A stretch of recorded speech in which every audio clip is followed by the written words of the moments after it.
भूरा बाल साफ करते करते लालू यादव जी का पूरी सत्ता समाप्त हो गया। अगर भूमियार ब्राह्मण लालचपुर जमीन दान नहीं दिया होता तो अस्पताल विद्यालय बनता। लुचा लफंगा से हमको लोगों को कोई आहत उहत नहीं पहुंचता है। ऐसे ऐसे बोलने वाले कितने लोग आए और कितने लोग चले गए। और हमारा समाज लड़ाकू समाज राज हमको करें डरने वाला, हम डरने वाला नहीं लड़ने वाला है। तो हम शेर हैं भाई, तुम जैसे लोगों से डरने वाले नहीं है। और ये ऐसा अपराधी हैं जिनको जूता का माला पहना करके पुलिस ने गिरफ्तार करके। भूरा बाल किसी के कृपा पात्र से राजनीति में नहीं है। ये तो कोई भूरा बाल नहीं कहा था, ये तो आप ही के पार्टी के नेता जिनको आप मुख्यमंत्री मान रहे हैं वही बोल रहे थे। बयानों के आग से गर्म हुआ बिहार। नमस्कार, मैं लौर, आप देखना शुरू कर चुके हैं सच टॉक। देखिए, मैं आपको बता दूं कि आरजेडी के नेता अशोक महतो ने एक बड़ा बयान दिया है। उन्होंने कहा है कि भूरा बाल साफ करो और 90 के दशक को याद दिलाया है। उन्होंने साफ तौर पे कहा है कि सब बहुजन एकजुट होकर और भूरा बाल को बाहर फेंक दिया जाएगा। हमारे साथ सीधी तौर पर इस मुद्दे पर बातचीत करने के लिए युवा नेता पुरुषोत्तम सिंह हैं। तमाम मुद्दों पर इनसे बातचीत करेंगे, लेकिन सबसे पहले स्वागत है। बहुत बहुत धन्यवाद। क्या कहेंगे जिस तरीके से 90 के दशक को याद किया जा रहा है, बोला जा रहा है कि भूरा बाल साफ करो, बहुजन एकजुट होकर बिहार से बाहर फेंक दिया जाएगा। भूरा बाल को कैसे देखते हैं इस तरीके के बयान को? देखिए, जिनके द्वारा इस तरह का बयान दिया गया वो तो पहले बिहार में कोई प्रतिष्ठित व्यक्ति है नहीं, ये कोई राजनेता तो है नहीं, ये कोई पढ़ा लिखा व्यक्ति है नहीं। इनका बैकग्राउंड ही आपराधिक, और ये ऐसा अपराधी हैं जिनको जूता का माला पहना करके पुलिस ने गिरफ्तार करके ले गया। उसका कई फोटो वायरल है, आप देखिएगा सोशल मीडिया के माध्यम से कई फोटो वायरल है। तो ऐसे व्यक्ति का बयान का कितना तवज्जो। और यही बोल रहे हैं कि आनंद मोहन जी को, जिनके बेटा एमएलए, जिनकी पत्नी लवली आनंद एमपी, वो भी पूर्व एमपी, उनको ये बोल रहे हैं कि वो अपना सीट बचा पाएंगे कि नहीं बचा पाएंगे। अशोक महतो चले थे मुंगेर चुनाव लड़ने के लिए। ये अपने शगुन की हल्दी तब लगाए जब इनको राजनीतिक हल्दी लगवाना था। ये उम्र के अंतिम ढलान में इन्होंने शादी किया सत्ता प्राप्ति के लिए, वो भी नसीब नहीं हुआ मुंगेर से। ये ललन सिंह को भी चुनौती दे रहे थे, अनंत सिंह जी को भी चुनौती दे रहे थे। चुनौती ऐसा सामना करना पड़ा कि वहां से हार का मुंह देखना पड़ा। और राष्ट्रीय जनता दल का परंपरागत नीति रहा है। लालू प्रसाद यादव जी भी बोलते थे भूरा बाल सब, इधर मगनीलाल मंडल जी भी दोहरा दिए, पार्टी के कई विधायक ने भी दोहरा दिया। तो इनके बलबूते की बात ही नहीं है। भूरा बाल किसी के कृपा पात्र से राजनीति में नहीं है। और ये आनंद मोहन जी कहें, इसमें कहीं कोई दो राय नहीं है। जब हम कांग्रेस के साथ थे, बिहार में सत्ता में कांग्रेस थी, जब हम भाजपा के साथ थे, बिहार की सत्ता में भाजपा है, और हमारी कोई अहमियत नहीं, हमारी कोई वजूद नहीं है। तो जाइए तेजस्वी यादव जी से पूछिए कि किसके मंच से गिरा के माफी मांग रहे थे, किसके सभा से माफी मांग रहे थे कि बिना आपके मुख्यमंत्री हम नहीं बन सकते हैं। ये तो कोई भूरा बाल नहीं कहा था, ये तो आप ही के पार्टी के नेता जिनको आप मुख्यमंत्री मान रहे हैं वही बोल रहे थे। तो इनकी पार्टी के विचारधारा है जातवाद का उन्माद फैलाना, सवर्ण विरोधी काम करना। इनके पार्टी में वैसे वैसे लोगों को बैठाया जाता है, और ये बेचारे अपराधी हैं। अब ये राजनीति में कदम रखे हैं, वो भी में एक बार में हार का सामना करना पड़ा, और हमको लगता है कि आजीवन इनको हारना ही पड़ेगा। इनका साफ तौर पे कहना है कि जो 90% लोग हैं वो फैसला नहीं करेंगे, और जो 10% लोग हैं यानी कि भूरा बाल, वो फैसला करेंगे कि बिहार के सत्ता में कौन बैठेगा। अब महतो समाज में पढ़ा लिखा व्यक्ति नहीं था, तो ये अपराधी जैसे व्यक्ति को आने की क्या जरूरत था। ये लोग 90% को गुमराह करके सिर्फ और सिर्फ अपनी राजनीतिक सत्ता प्राप्ति करना चाहते हैं।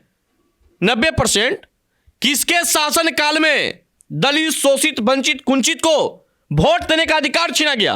वो कौन करता था? वोट चोरी करके सत्ता प्राप्ति किसने किया है? लंबे अरसे तक के बिहार की सत्ता की कुर्सी पर कौन बैठा है? जवाब दीजिए। ये बिहार उस दौर को भी याद कराते हैं अशोक महतो। अब तो पढ़े लिखे व्यक्ति नहीं है।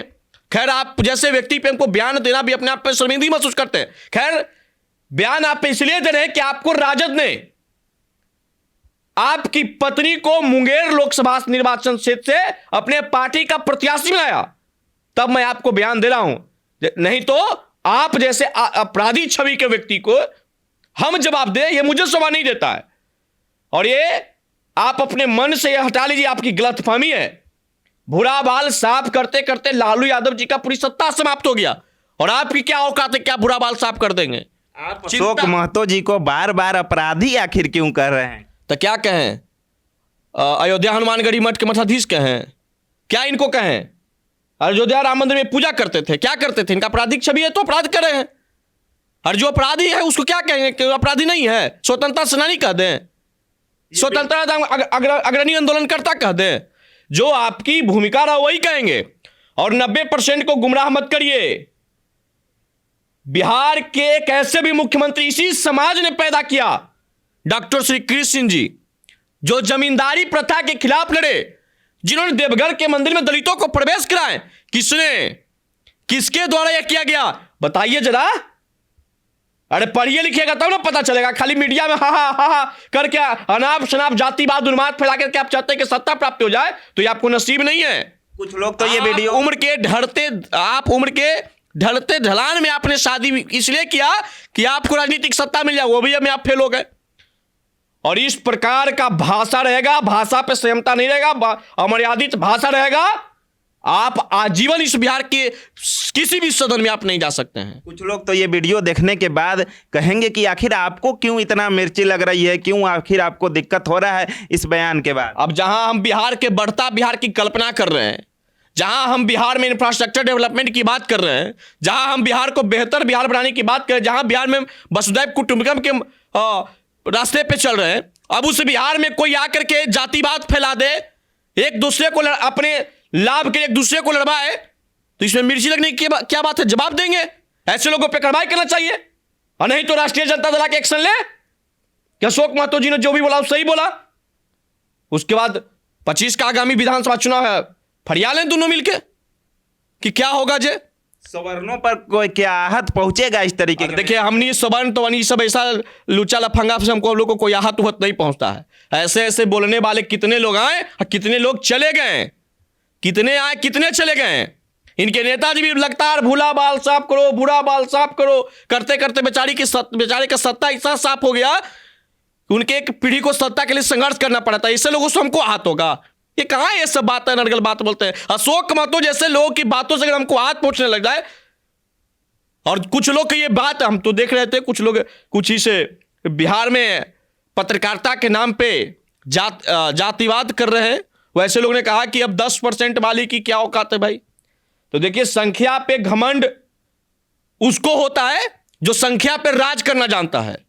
हमने तो हमेशा इसी संख्या पे राज करके दिखाए हैं। अरे जंगल में भेड़ियों का संख्या अधिक होता है, लेकिन भेड़ जंगल के राजा नहीं होता है, जंगल का राजा शेर होता है। तो शेर का संख्या एक गो रहता है। तो हम शेर हैं भाई, तुम जैसे लोगों से डरने वाले नहीं हैं। और हमारा परंपरागत नीति रहा हमारे समाज का, हर व्यक्ति को लेकर के चलना। हमने किसी जात पात के खिलाफ नहीं किया है, किसी भी जात के लोगों को हमने विरोध नहीं किया है। हम हर जात में दबे कुचे लोगों को सहयोग करके जमीन दान देकर आगे बढ़े। अगर भूमियार ब्राह्मण लाल राजपूत जमीन दान नहीं दिया होता तो अस्पताल विद्यालय बनता, और अस्पताल विद्यालय बनने नहीं करता तो लोग पढ़ता। जो भीमराव अंबेडकर जी की विचार को लेकर के उनके विचार पे क्यार में आकर के जातिवाद करते, उनको भी हम कर देना चाहते हैं। बाबा साहब भीमराव अंबेडकर के गुरु भी इसी भूरा बाल से थे। जो इस तरीके का जो बयान है, क्या आपको नहीं लग रहा है कि जातिगत विभाजन करने का प्रयास है, खासकर विधानसभा चुनाव? इन लोग का सुनियोजित ढंग से, प्रायोजित ढंग से एक प्लान होता है कि जब जब चुनाव आए एक ऐसी जातिवाद उन्माद फैलाना है।